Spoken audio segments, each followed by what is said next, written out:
ભાજપના ગઢમાં આમ આદમી પાર્ટીની જંગી ખેડૂત સભા।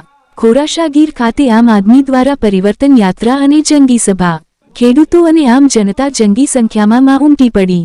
ઈસુદાન ગઢવી, પ્રવીણ રામ, મનોજ સોરઠિયા, પિયુષ પરમાર સહિત આગેવાનોની ઉપસ્થિતિ।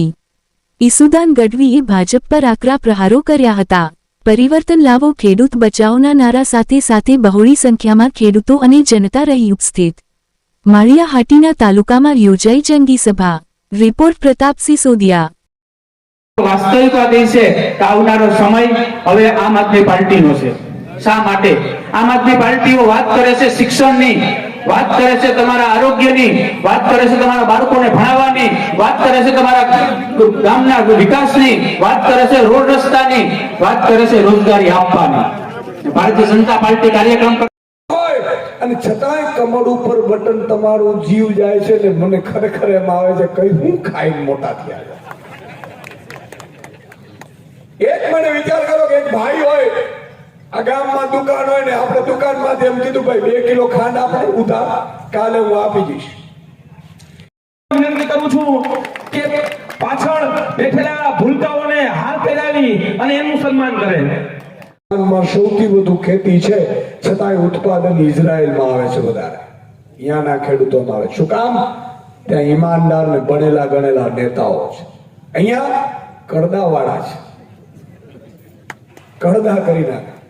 ગામમાંથી નીકળે ત્યાંથી કરદો કરવાનું શરૂ કરે। મિત્રો 30-30 વર્ષ મળતી જવાન ખોરાશા મુકામે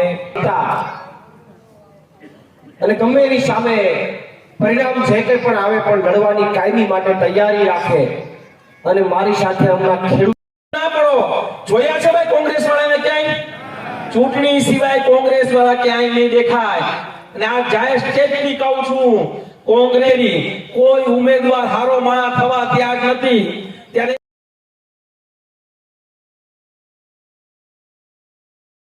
ચાલો સરકારમાં રજૂઆત કરીએ, નહીં કોઈ ફેર નથી પડતો।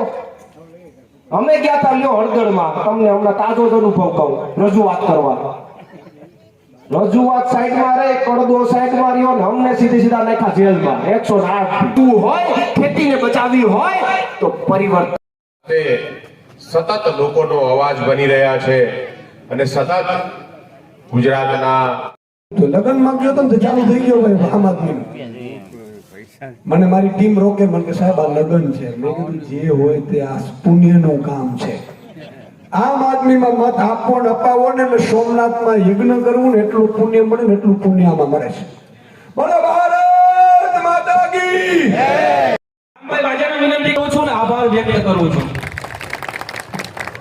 આમ આદમી પાર્ટી નાના ને મધ્યમ સાથે ડીલ કરી, અમેરિકા સાથે ડીલ શું કરી તમને ખબર છે કે તમારો આ ખેતીનો કોઈ માલ જો એક્સપોર્ટ અમેરિકામાં થાય, હાઈ ક્વોલિટીનો માલ હોય ને આપણે અહીંથી એક્સપોર્ટ કરીએ તો એમાં 18% ટેક્સ લાગશે। પહેલા 0 ટેક્સ।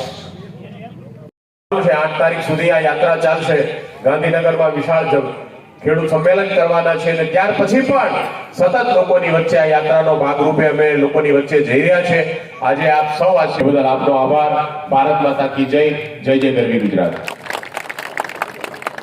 ઉગાડો છો એનો ભાવ તો કરીએ જતો રહેવાનો, કારણ તમે માર્કેટમાં ટકી ન રહો। જે હમણાં કપાસમાં થયું કે કપાસમાં 0% ટેક્સ ત્યાંથી ચાલુ કરી દીધું લેવાનું, તો આપણી પ્રોડક્ટ કરીએ જતી રહી। તો એક તો આમે મૂળ કઈ વધ્યું નથી ને એમાં પડ્યા ઉપર કાટું મારી છે। એમાં પડ્યા દરેક જગ્યાએ દરેક વિસ્તારની અંદર વિધાનસભાની અંદર થશે। આ લાઈવના માધ્યમથી આજ અહીંયાથી આપણે એક એવી જાહેરાત કરીએ છીએ કે આપ સૌના સગા સંબંધીઓ જ્યાં જ્યાં વિસ્તારમાં રહેતા હોય ત્યાં આ પરિવર્તનની જે એક લહેરની અંદર આમ આદમી પાર્ટી પૂરા દમખમ સાથે ખેડૂતોનો સાથ સુદાનભાઈ, ગોપાલભાઈ, મનોજભાઈ અને એમણે ચૂંટણી જીતાડી છે। એટલે હું આખા ગુજરાતના કોંગ્રેસના નાના કાર્યકર્તાઓને હાથ જોડીને વિનંતી કરું છું કે આ ઉપલા નેતાઓ પર વિશ્વાસ ન કરો અને આમની તાકાત નથી, પણ અમને મોકો એકવાર આપવા દો। તમે નીચેથી આમ આદમી માટે કામ કરો છો। ભાજપનું આ માળિયા હાટીના તાલુકામાં પણ સેટિંગ ગોઠવાઈ ગયું છે। કોંગ્રેસ ભૂકા નો કાઢી નાખીએ ને તો ભાજપ ને. બરોબર કે નહીં? તો તમારે આ કરવાનું છે. એક વ્યક્તિએ માત્ર 10 લોકોને તમે જમવા જાઓ, લગ્નમાં જાઓ, ખાવા જાઓ, ગાડીમાં બેઠા હો તો 5-25 વ્યક્તિઓને વાતું મૂકો. આ તો મૂકતા નથી, શરમાવો છો. મૂકશો કે નહીં? જ્યારે જરૂર પડશે ત્યારે આવીશ અને અમારી આ જે લડાઈ છે ખેડૂતો માટેની લડાઈ છે એમની અંદર આપ સૌ સમર્થન આપજો. તાલિયા જોરદાર વગાડો. આ પહેલી વખત થઈ હોવા જઈ રહ્યું છે.